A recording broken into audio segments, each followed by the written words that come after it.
Please listen to these rules carefully, they will not be repeated again. In the following debate, a topic will be presented. You will debate within the scope of that topic using the information you have previously researched. Each speaker will have 5 minutes per round, with 4 rounds per team, to present your arguments to the best of your abilities. Should a challenge arise, it will be addressed at the end of the allocated 5-minute round, after which 1 minute is given for the source to be found, and 1 minute is given for the accused to present their case. Please turn your devices to silent and airplane mode to ensure no outside internet connection. If this is not the case, you will be immediately removed from the competition. Any suspicious contact with staff or the audience will be considered cheating and lead to immediate disqualification. Any violations of the previously dictated rules will lead to immediate disqualification. We wish you the best of luck in the following debate. Starting with the proposition, can the first speaker please raise your hand? Okay, you will have 5 minutes, starting from now.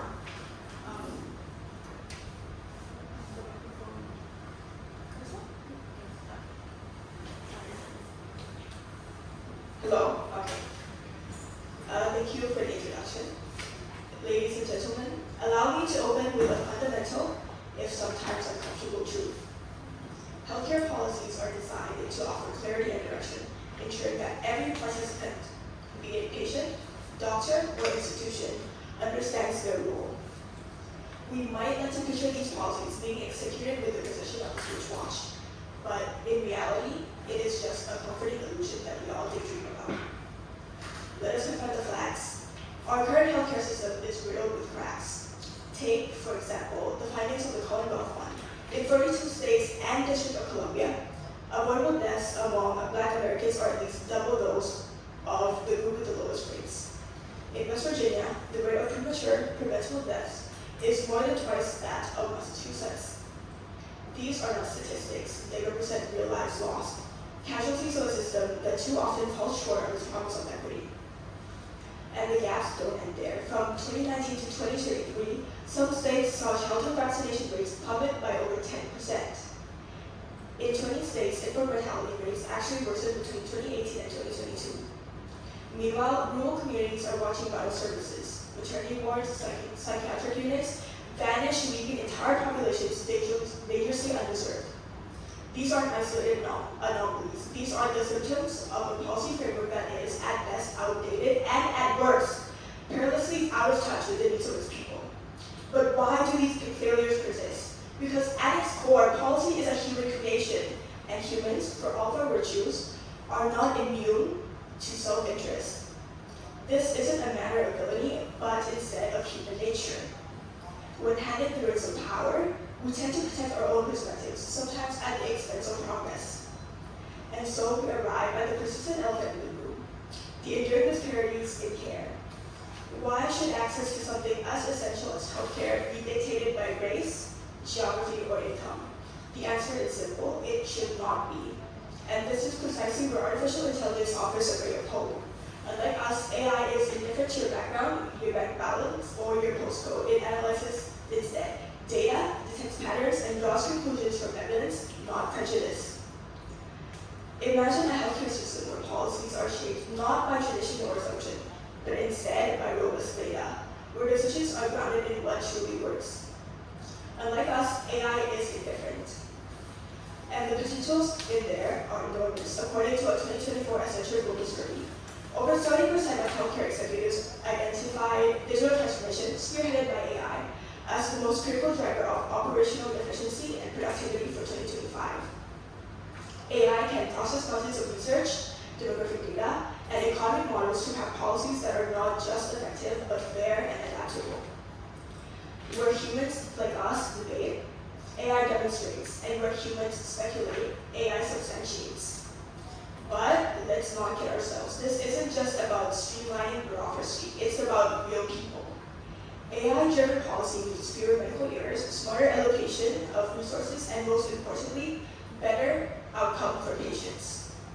AI, unlike us, does not have any bias and it does not have favors. It does not discriminate based on postcode or race. It simply delivers results. Ultimately, embracing AI in healthcare policy is the path to true equality. When we strip away human bias and let evidence, not ideology, guide us, we build a system that serves everyone, not just the privileged few, which is a problem that we currently have right now. To reject AI is to reject fairness that we do not have. We will be rejecting efficiency and a future where healthcare is genuinely just and fair to everybody. So I ask you, will you cling to the old ways, the ways that are inefficient, biased, or outdated? Or instead, will you choose a future shaped instead by reason and evidence and fairness? AI should not be counted as something that has negative effects. It is instead not an adversary. It is our greatest ally when it comes to things like these. Thank you.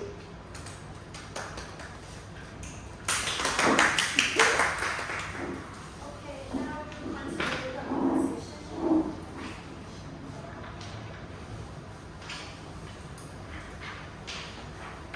You have 5 minutes, starting from now. First of all, I would like to introduce myself. My name is Shana, and I am the leader of site opposition. So first of all, you were asking why exactly did we bring an old spatula, which you can tell that it's heard from all the Friday exam, right? We want to start off with the fact that our thing are the dinosaurs, and the dinosaurs are something ancient, something from the olden times. And so this, I guess, symbolizes how we used to use man-made objects, just stones, wood, basic necessities in real life to take out and execute daily activities. Let me link that to what we're talking about today, which is artificial intelligence in healthcare policy. What we want to start off is to define what this motion actually means. This motion talks about AI being a tool that can be applied in healthcare. We're talking about AI, machine learning, these autonomous technologies that we can use in healthcare, no matter if it's in research, in healthcare systems, in hospitals, in primary care, secondary care, and so on. But something that science proposition has failed to acknowledge is the fact that AI is also man-made. AI is also a tool that we made, and AI is dependent on the data we give it. So despite what proposition says about the fact that we humans are biased and the current policies cannot follow up with what we have today as a status quo as society, we refuse to accept point blank the fact that AI is just better than humans. We want to explore the gray area between humans and AI, where AI can help humans, but not take over entirely, because AI does have its flaws as well. As I mentioned a little bit before, AI is biased, AI is data dependent, and that data is from us. So if we're saying that, okay, humans are unaccountable or biased, doesn't that make our AI biased as well? And sure, nowadays, there's a little bit of advanced technology where AI can self-learn itself, but who's feeding that initial data? Who's feeding it that initial information that's teaching it, training those models to help us entirely? So that becomes a loop of bias, a cycle of bias where at the end of the day, there's no real change because AI is just another problem adding on to our problems that already exist in our real world. Problems that already exist in the real world. Access. Rural areas have, as they have mentioned, rural areas do not have access to this type of technology. So even if we use that AI into these areas, what happens? They don't know how to use it, they don't have access to technology because they've never seen this type of technology before. And do we have enough people to be able to use and apply that technology accurately? So the thing with AI is what? The initial beginning of it, the origin of it. So that's bias. And one of the people using it is also biased. The thing is, with this debate, we're talking about bias, and that's why today here, I will be proving why our side has the less bias. Okay, moving on to our main argument for this debate is the fact that AI is biased, is data dependent, and is unaccountable. These policy decisions require accountability. Would you agree? Right. So with these policies, hired people are always the one who's making these decisions. We're saying, okay, AI is a great tool, but what if it's not great right now? What if we're not ready to accept and be able to learn and fulfill all the functions that AI has potential to do so? We're not saying that, okay, let's not use AI entirely. We're saying, let's take it into consideration and compare it with the status quo right now. Right now, sure, we have little cherry-picked researches that AI is actually being applied, but in every single research study, we can see in the discussions that, okay, but this has to be taken into account too. This has to be considered too. And only in specific, perfect conditions where AI can be applied and actually outcomes can be seen. And what we have to focus on in this debate is the lawmakers, the vulnerable communities, the immigrants, the uninsured patients, and people who do not have access to this technology. It's those people who we really want to help. We don't need to allocate our little resources to the people who already know what AI is. We need those resources to help people who do not know what AI is, who do not have the ability to transport themselves to these hospitals. That's what we have to do as duties of doctors.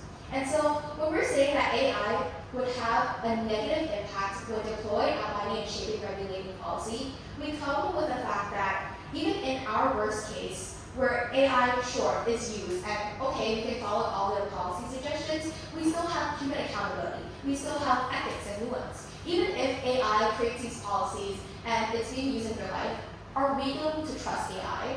Is the general public going to trust AI? The people who are educated in digital literacy nowadays is so unaccounted for with the fact that AI can be used, but can we use it too? Can we fulfill and accept 100% that these healthcare policies, our assurances, our laws are all from AI? And so that's why I have a lot to say. Thank you. Thank you. Now we will continue with the proposition.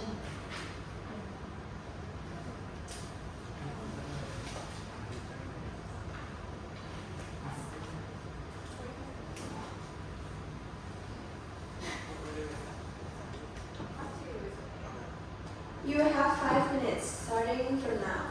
Ladies and gentlemen, respectable judges and honorable opposition, imagine a world where no one dies waiting for a policy to change, where a child in rural Chiang Rai receives the same timely care as one in central Bangkok, where our healthcare policies are not driven by policies, but by precision, compassion, and data. That world is not a fantasy anymore, it's real. It's within reach, and artificial intelligence is a bridge to it. Today, I firmly stand by and support the motion of artificial intelligence would have positive impact on deploying, outlining, shaping, and regulating healthcare policies. And I'll be demonstrating 4 main points, rebuttals to. First of all, AI saves lives by saving time. In the healthcare sector, speed is survival. AI has the ability to analyze millions of data at the same points, trends, hospital capacities, and infection rates in just seconds. During the COVID-19, this AI called Blue Dot detected COVID-19 outbreak 9 days before the debut of first public statement about the COVID-19, giving early warnings to government worldwide. Additionally, in the UK, NHS AI deployment helped reduce the time to identify high-risk patients by over 60%, allowing faster intervention. And additionally, in Asia, India has used AI-supported healthcare dashboards that help reduce emergency times by over 30 to 40%.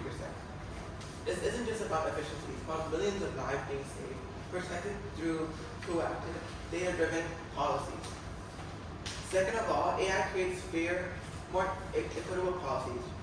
Right now, healthcare policy favors the most loudest voice, people that has not necessarily the most vulnerable, but AI can correct this. In 2023, McKinsey Global Institute report found out that AI-driven policies recommend improved healthcare is underserved by over 25% across our own continent, Southeast Asia. In Thailand even, almost 50% of the people living in rural areas with limited access to these cares. AI can analyze these health needs at the village levels of rural areas and suggest targeted interventions, ensuring that there's no one being left behind. Yes, there's some ethical concerns, but there's manageable. Let's stop ethics, right? Bias. Absolutely, it's a risk. There's always bias. But this is the difference between human and AI. When a human policy maker is biased, we may never know. But when an AI model is biased, we can test it, quantify it, and correct it. In fact, OECD AI principles, which is adopted over 40 countries, even in Thailand itself, provide clear guidelines for ethical and transparent use of AI in the governments. We're not asking for AI to take over, we're asking it to assist it, under human supervision, with audits, transparency, and accountability built in itself. In times of crisis, AI is just not helpful, it's essential. My fourth point is that policy delay is policy denial. During crisis, human decision making is limited by time, stress, and information overload. AI models predict ICUs demand during COVID-19 with 95% accuracy weeks before manual system even caught up to it. In Taiwan, AI also helped them keep death rates to the lowest in the world during the pandemic, COVID pandemic itself. And another study from Nature found that AI-assisted emergency planning reduced up to 12% in the COVID pandemic. The COVID pandemic is very important in demonstrating these AI effects, as the pandemic is an emergency situation. When every second matters, we need policy that adapts instantly, and for it we need AI. This is not man versus machine, it's man with machine. It's not debate whether AI should replace humans. It's about empowering humans with better insight and better data to build healthcare positions that saves lives in every single area, even in rural areas. AI in healthcare is not a luxury. It's not a turn. It's a responsibility that we all should have. If we truly care about public health and access to health crisis response and saving lives, then we should use AI and welcome ally as a trusted ally, not an enemy. We should shape into a smarter future and let's see with more intelligence. Thank you.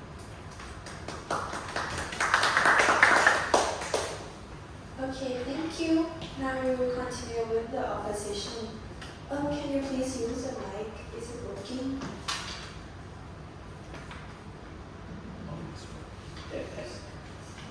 Okay, thank you very much. You have 5 minutes, starting from now. It is true that we all want a better healthcare system, but giving AI the power to shape or regulate healthcare policies isn't the way to do it. And here's why.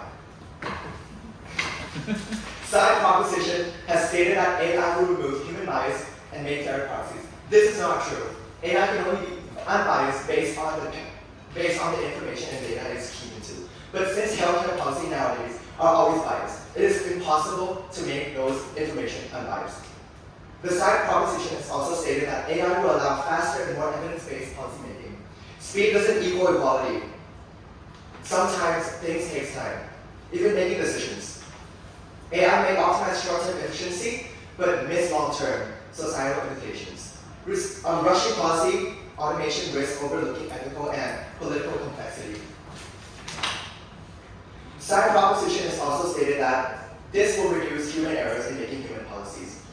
This introduces new kind of errors like algorithm failures, which are something that is really difficult to understand if you're not a specialist.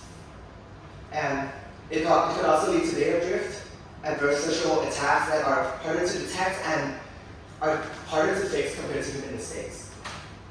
Moving to my arguments. AI cannot understand ethical nuances or take responsibility because healthcare policy isn't just numbers or trends. It's all about morality, values, and ethics, which are some things that doctors only understand or someone in the medical field and not AI. Because AI will only judge based on the information that they're keying into. Like, think about immigrants, uninsured patients or people in legally gray zones. They rely on compassion, not algorithms.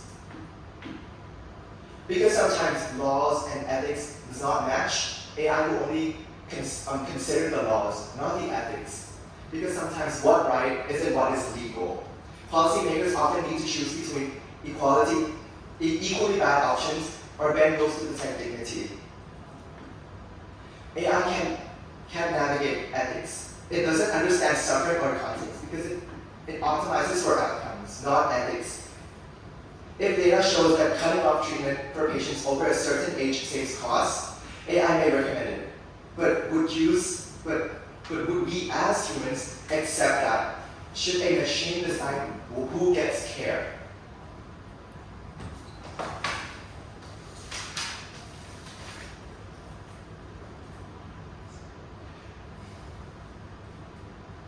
And again, AI opens doors to corporate and global power abuse. Most advanced AI tools are built by big companies in rich countries. If we rely on AI to shape global policies, are we saying that we're giving more advantages to bigger companies that are holding the power of AI? Also, poorer countries might become dependent on AI systems that they don't have full control over it. This shifts the poorer countries away from national governments and into the hands of foreign tech companies, which is not what we're looking into. It's inequality, leads to more inequality and digital inequality on a global scale. And again, AI also weakens accountability. When AI is used to create or enforce policies, it becomes unclear who is responsible for the outcome. What happens if it fails? What happens if there's some very serious kind of incident that happened that affects the global population? If a policy harms a group of people, do we blame the developers? Do we blame the government? Who are we to blame? And how are we going to fix the problem? The government or no one? And this is very dangerous in healthcare because, again, according to medical ethics, patients comes first. Their safety is number one, and we are to ensure that we do no harm to the patients. Decisions about treatment, access, funding, or national health strategy needs transparency and accountability, which AI is something that we cannot provide. The accountability is all about random languages that only programmers will understand and not criminals. People must be able to answer the question, protest, or appeal decisions, and with AI, that becomes harder. The system becomes a black box that policy made by code is not accountable in the same way that humans are. So the question is now with you. Will you accept that kind of machine that will basically ruin the whole healthcare system with something that lacks transparency and accountability?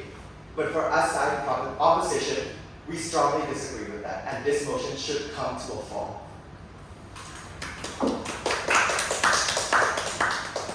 Thank you. Now we'll continue with the proposition. You have 5 minutes, starting from now. Alright.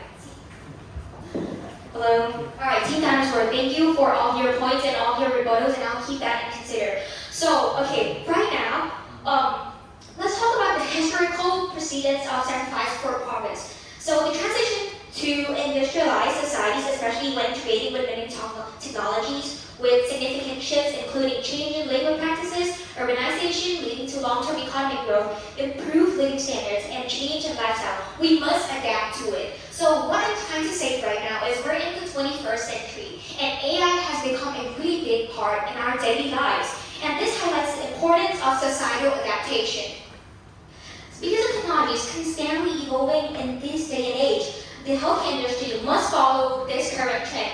In trend, I'm talking about new diseases, new diagnoses, new medicines that are coming in age. And for example, in cancer development, many of the country has tried to find the research and trying to find evidence how can we develop the medicines and can help the patients care about this. And integrating AI into policy will help us follow these trends because it can acknowledge what do we have to improve and what can be better, because as I mentioned that AI is evidence-based, right? And I'm talking about that these medicines trend is important. It's important for us to have an up-to-date information for the healthcare. Artificial intelligence in healthcare fields represent a transformative opportunity to enhance patient care. This process is stepping us into the future, and it's the opportunity for us to strengthen the healthcare system and suitable for the digital age.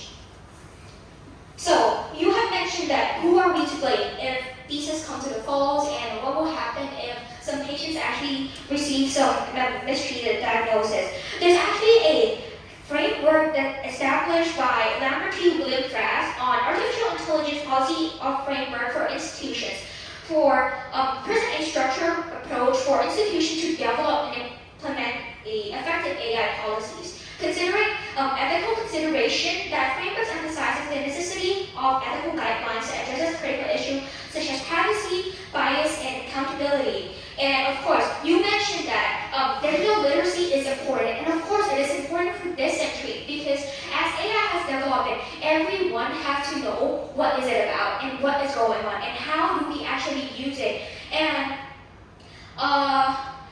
in Thailand, we actually have started the digital literacy programs for the elderly as well.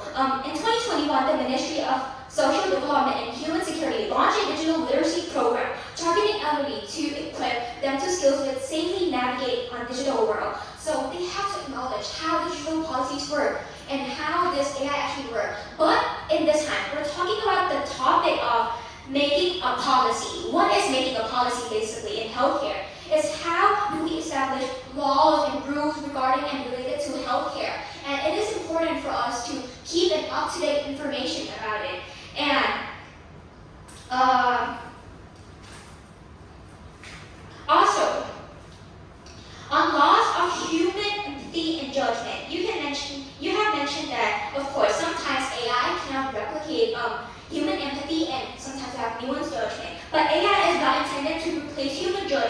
but it is augmented by providing data-driven insights and reducing cognitive overload. This allows healthcare professionals to focus more on patient interaction and empathy, and rather than administrative tasks or data analysis, which aligns with non-maleficence of the medical pillars ethics that we must do no harm to the patient.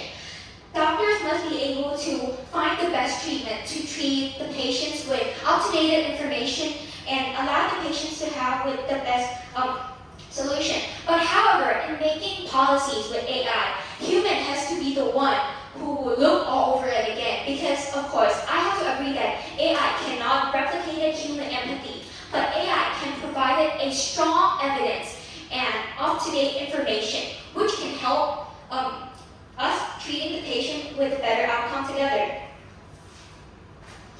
And as I said that, you said that the digital literacy is important, right? So public trust grows with transparency, education, demonstrated success. Early AI applications such as radiology and diagnosis have already improved accuracy on patients' outcome and building trust over time. So I'm telling that these process requires time, but it is better for us. It is worth for us to step into the future with a great technology, and by this, with clear communication with AI road to the public, we can have a better outcome together as a humanity and AI integrated together. Thank you. Thank you. Now we continue with the opposition.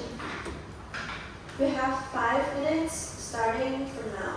Good morning, ladies and gentlemen. So the proposition want us to believe that AI is a silver bullet for healthcare policy, but we urge to caution because when it comes to human lives, policies must be built on empathy, ethics, and accountability. Policy making in healthcare isn't just about crunching numbers, it's about weighing values, making tough moral calls, and listening to the real life experiences and patients and communities. That's something no machine can do. Today, we will show you that while AI can support healthcare in limited ways, entrusting it with policymaking, even as an assistant, risks compromising the very heart of what makes health system human and just. So let me start out with responding to their claims. So they claim that AI will help shape better pandemics and emergency responses. So in real life, AI is only as good as its training data.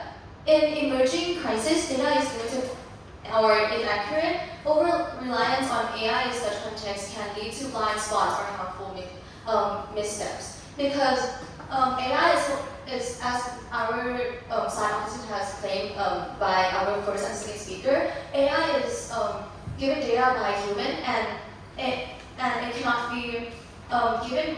It cannot use data that they already have to cure new pandemic, because when they have their own data, they just make assumptions that might not be accurate and can cause flawed information.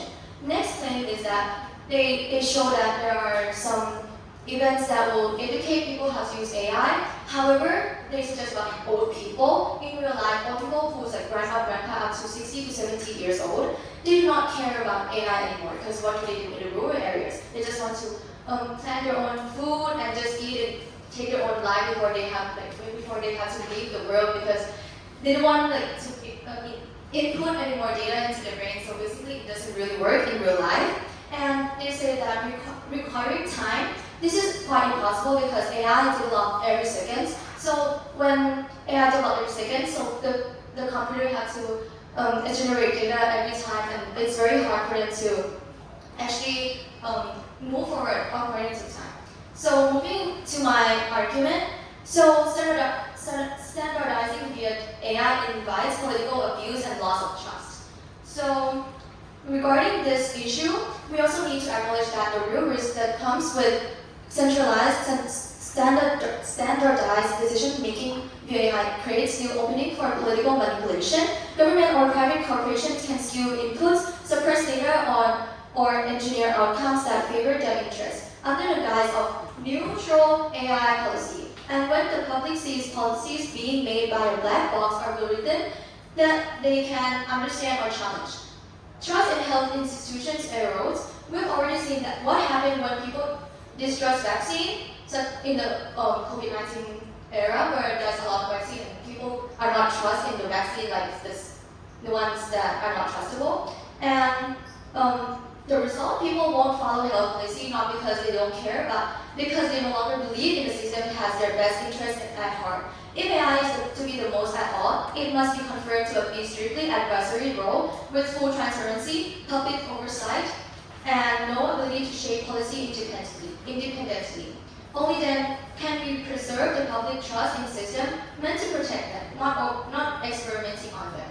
Because AI is basically putting input for them and they're experimenting which is better according to more inputs. So ladies and gentlemen, healthcare is not a spreadsheet, it is a human promise to care, to listen and to protect. The moment we start outsourcing complex moral decisions to machines, we risk losing to human touch that holds our system together. Yes, AI may help us spot patterns, but it cannot understand pain, it cannot speak for the marginalized, and it cannot take responsibility when policy fails. The tools we use should serve people, not replace their voice or their judgment. That is why we must oppose this motion. Thank you. Okay, so before moving on, we have a challenge. Okay, what is the challenge? Okay, so you have mentioned that people in the rural areas, right, they tend to not adopt to AI. They care only about farming and whatever, right? But here's actually the evidence from Kenya. Kenya's adoption of M-Health solutions, such as the SMS for Life program, has improved the management of essential medicine, providing the real-time stock data to health facilities. So this is trying to show that even the countries in Kenya have adapt and work with AI. So I'm trying to say that you cannot generalize that people in the rural area only care about farming and does not try to adapt into AI, because there's actually the evidence in here. Even in South Africa, National Telemedicine Program connects patients with rural areas with specialist urban centers, reducing the need for travel and improving health outcomes, especially during the COVID-19 pandemics. So we're in the 21st century, and we can see that there's actually a real solution and real adaptation into AI to this. So you cannot claim that. I'm agree that you cannot claim that people in the rural areas only care about farming and cannot adapt into AI. So thank you for consideration. You have 1 minute to find references. In this 1 minute, you are allowed to briefly turn off airplane mode to access and your already prepared resources. You will not be allowed to use Google or any form of AI tools. Your 1 minute starts now.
Time's up. Now you have 1 minute to elaborate on your argument. Your 1 minute starts now.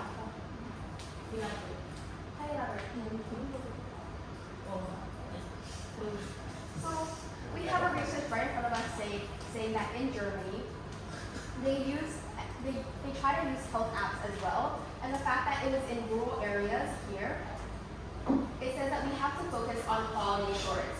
And so in this specific research, it says that privacy, security, and all of these are concerns that have to be addressed before we aim to completely implement these applications for this new technology.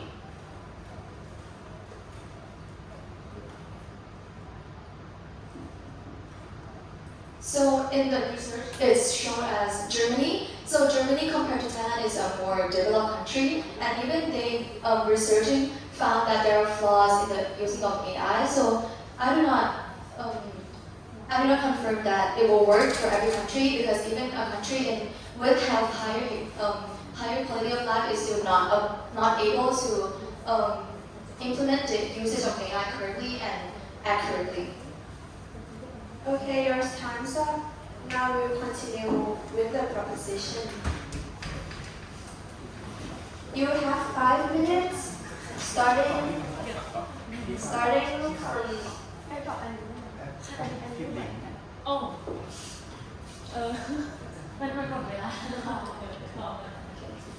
Okay, you have 5 minutes starting from now. Okay, are we setting up now? Sorry. Ladies and gentlemen, as we come to the close of this debate, let us circle back to the actual core of it, about policy making.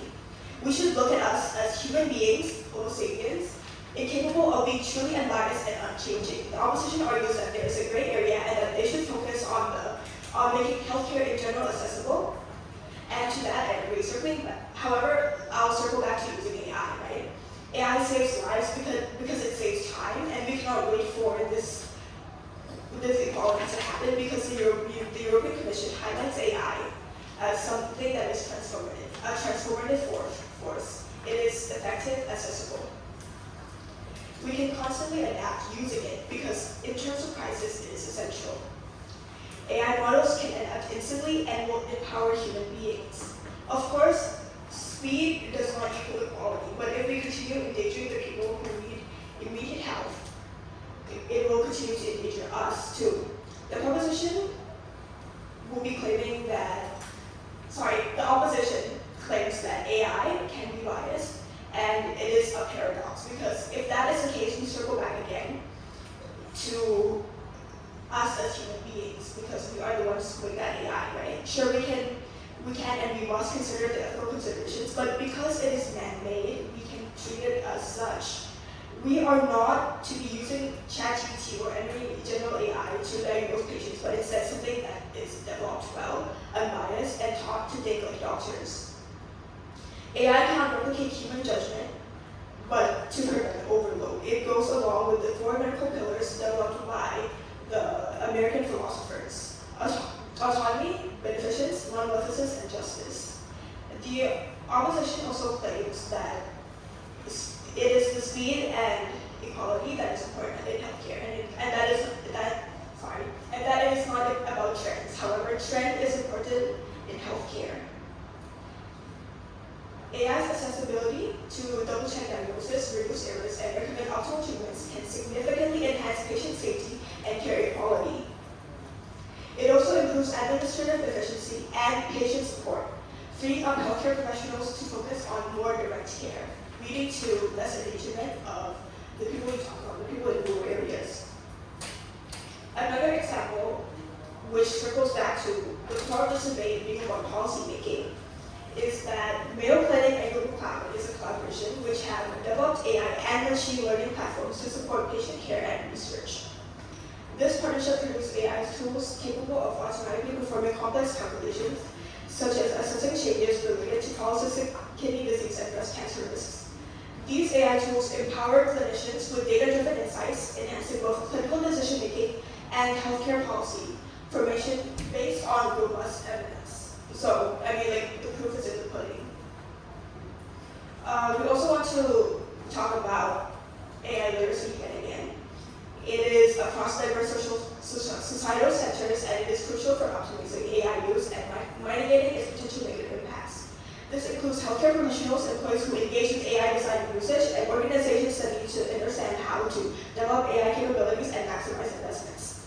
Misconceptions and fears about AI systems can jeopardize their real-life implementation. So you cannot talk about rural farmers not caring about the information itself, because collaborations among developers, professional societies, and academia, integrating specialists from various backgrounds like data specialists, lawyers, and social scientists are essential to combat digital illiteracy and promote safe AI implementation.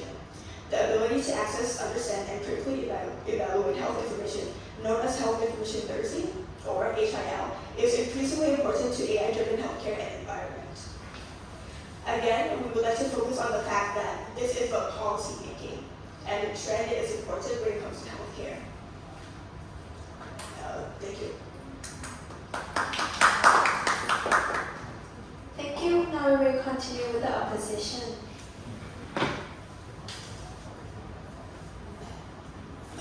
You have 5 minutes starting from now. 0101110001. That's how AI is think, right? That's how coding works, and that's basically their language and how they interpret things. Yes or no, black and white. That's what AIs are, and that's what AIs are now.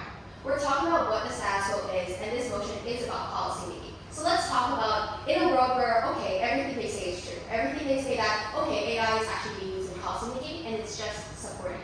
What do we lose in this world? What? Let's look at right now. Some people still don't have access to these devices, don't have access to come to these hospitals where AI is actually established. They cannot come to the cities where these policies are actually being applied to them. So what if, okay, you're saying that like, okay, we have a new policy made by AI.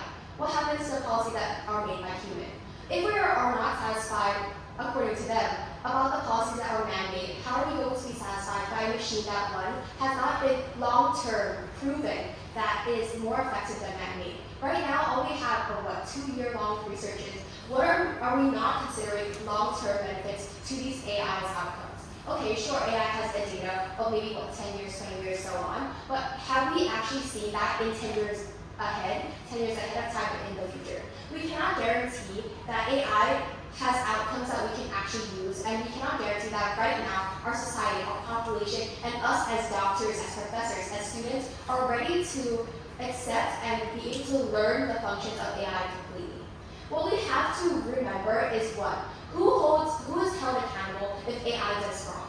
Who is held accountable? Is it the person who made the AI? Is it doctors who influence AI decisions and ethics? 2, are we considering the economy? Are we considering the fact that, okay, if AI is designed, who's funding this? Who is actually being able to design and who actually has the final say? Because, okay, sure, you use AI to implement into these man-made processes in policy making. Where does AI go into that? Is that like the final stage? Okay, sure, we're saying that humans are making the final decisions. Then where does AI come in exactly? Does AI come in when we're considering what policy to make, how much insurance I should give you today, whether it's 35 or 40 baht? What and where does it actually being applied? Because in the real world, we cannot think of a fantasy. We cannot think based on facts and based on things that have not been proven long term. We're talking about patients, we're talking about real lives, and we're talking about people who do not have money, who do not have access, and who do not have the literacy to deal with new technology. But we're saying that all this is right now. In 10-year times, we will and we can agree that, okay, AI can be used in today's society. But that's in 10 years' time because we are not ready to take up that new responsibility, to take up this new accountability that does not yet exist. One more thing that I have to address is the fact that if bias is given to AI, then AI produces bias, and that's a loop. We're saying that AI is man-made. We're saying that AI is being fed this information from us, from our past decisions made. So doesn't that just recycle the decisions we've made, recycle all mistakes, and give it back to our future and present?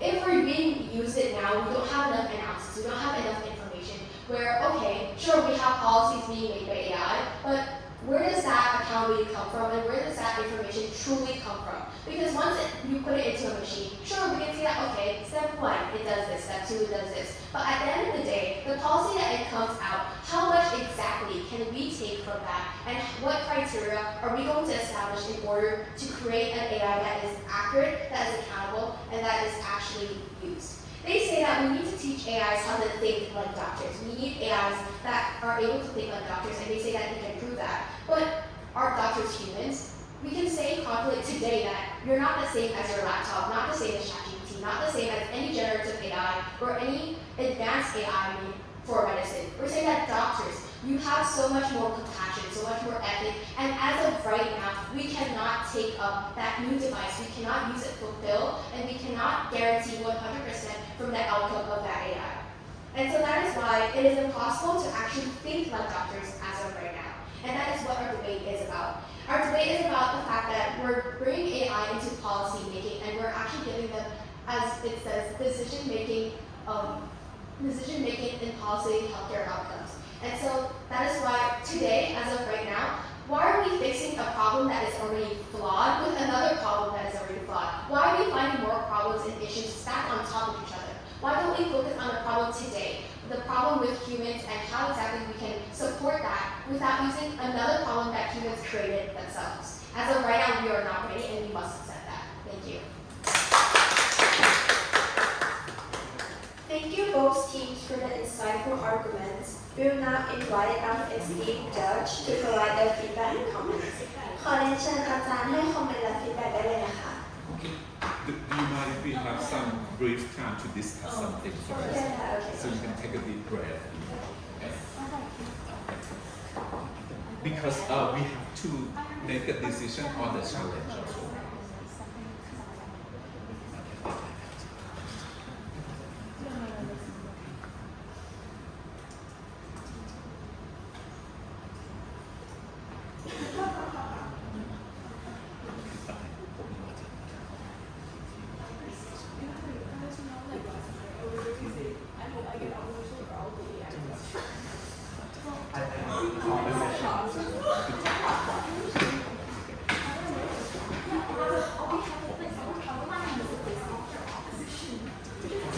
This is an official notice for proposition, and this is for opposition.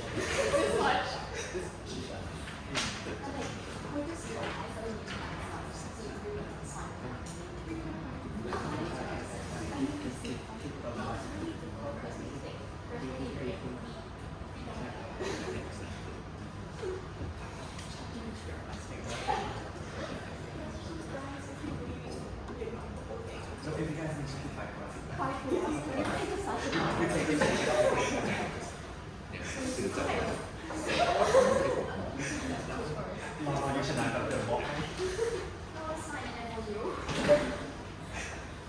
Okay, my name is Yong. Actually, as an art, we'll add more comment later. But I just want to provide the overview of what we observed here. We appreciate what everyone did. Do you really? I mean, in the real class, do you make this effort like this? No. Okay, that's exactly what my medical student. I appreciate them today more than the regular day that they attend class. So that maybe when something special, you can put effort. This is good. Okay, I appreciate your hard work and I appreciate your time and that you do the research to find the evidence to support the side of the argument.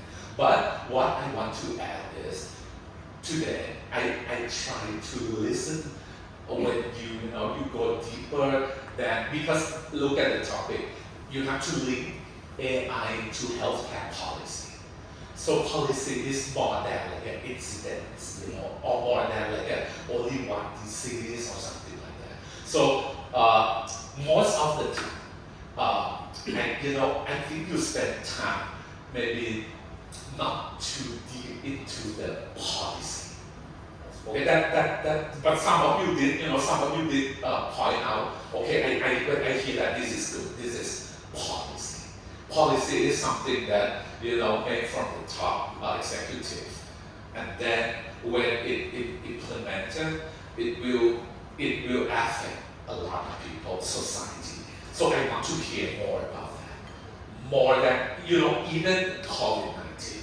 When you mention that, but you have to bring it back to policy that affect the whole country or maybe the whole region, something like that. So that's my point. That if any one of you can bring us more, to the level of policy, it will be even more a plus more than this. And another thing is, hold on, I cannot read my handwriting, so. Okay, another thing is, when you look back at the topics, the debate is not about what you believe or not.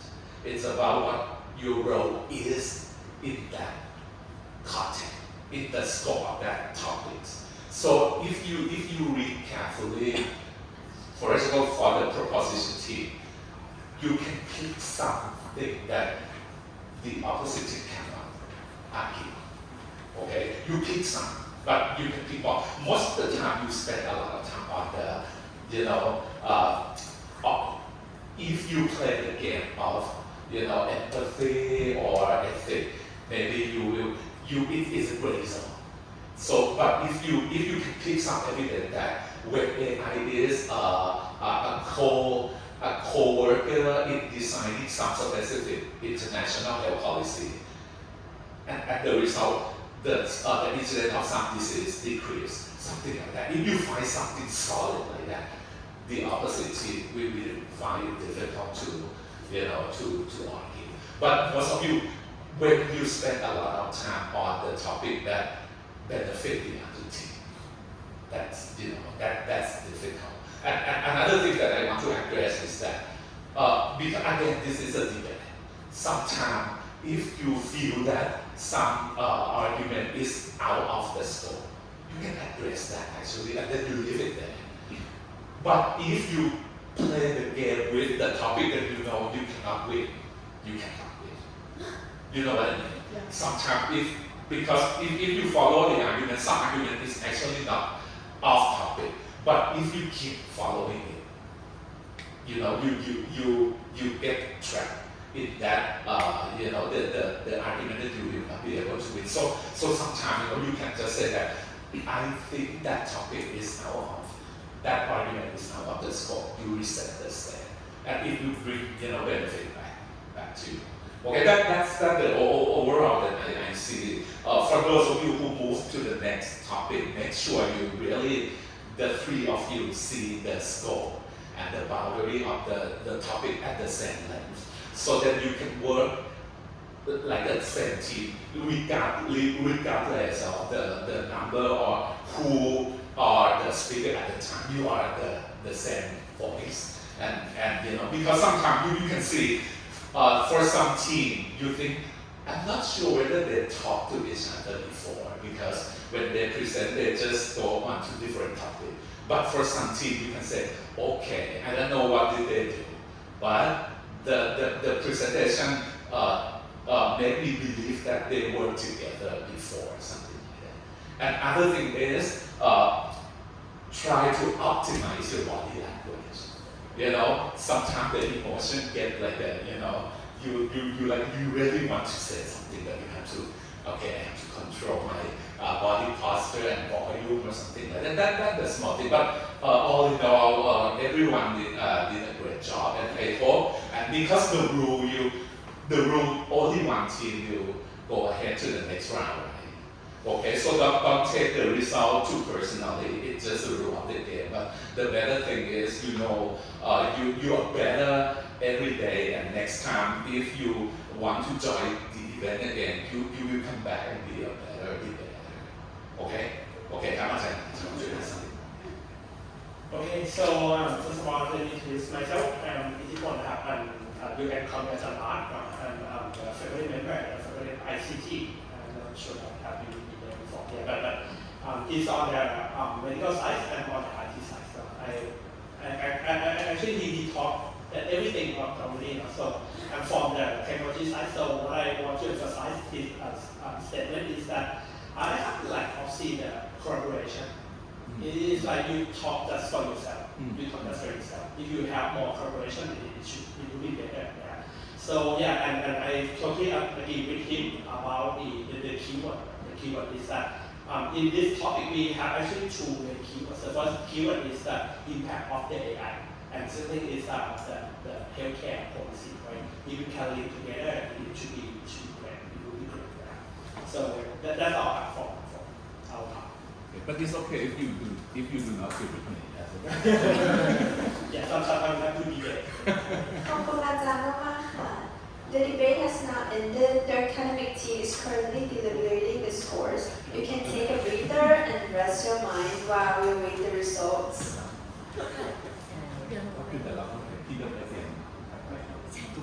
อาจารย์อยากรู้ว่าอาจารย์คิด personally ว่าโมชั่นนี้แบบ personally คิดว่าในความเป็นจริงวันนี้แบบสามารถ Personally, all of everything have to work with care.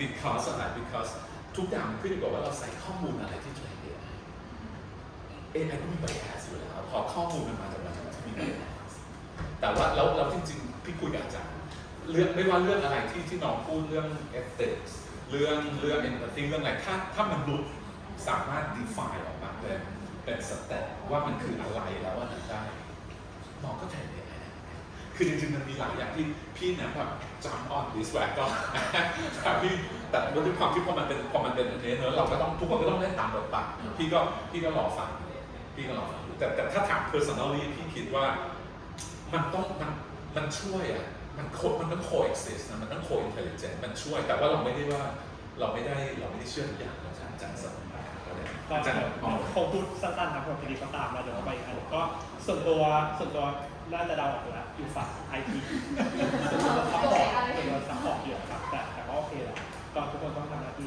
ส่วนตัวจะซัพพอร์ตแต่ว่ายังเข้าใจว่าน้องเด็กยังไม่เห็นทั้งโฟล์นะว่า AI ที่ถูกสร้างจากอะไรมันชอบเขียนแต่ที่ทำมันนี่ดีมากดีกว่าเด็กคณะผมอีกจริงๆเด็กคณะผมบางทียังไม่ค่อยมีเห็นผลเนี่ยคืนนี้แบบอภิเษกมาครึ่งเนี่ยคุยกับอาจารย์โอ้โหแต่ตัดสินยังไงดีเนี่ยอาจจะต้องจัดเป็นอย่างนี้พอถ้ามันเป็นอยู่ในบทเรียนนะเขาก็จะแบบว่าใช่ไหมพอเป็นบทเรียนที่ต้องเรียนจะแบบแต่ถ้าเป็นอีเวนต์อะไรอย่างนี้นะก็คงไม่ได้แต่จริงมันมีปัญหาครับเรื่องโพลิซีโดยเฉพาะประเทศเราโพลิซีมีเกี่ยวกับหลายองค์กรมีเรื่องผลประโยชน์มีเรื่องที่พูดมาถูกเรื่องลองเทอมเรื่องเวลาอะไรบางทีมันถูกเปลี่ยนมันถูกแต่ที่พยายามชาเลนจ์กันนะเห็นด้วยอย่างคอนเท็กซ์เป็นเรื่องสำคัญมันไม่ใช่แอพพลายได้ทุกโดเมนประมาณนี้ขอบคุณมากครับขอบคุณมากครับหวังว่าเดี๋ยววันนี้ได้เรียนกับอาจารย์ทั้งตัว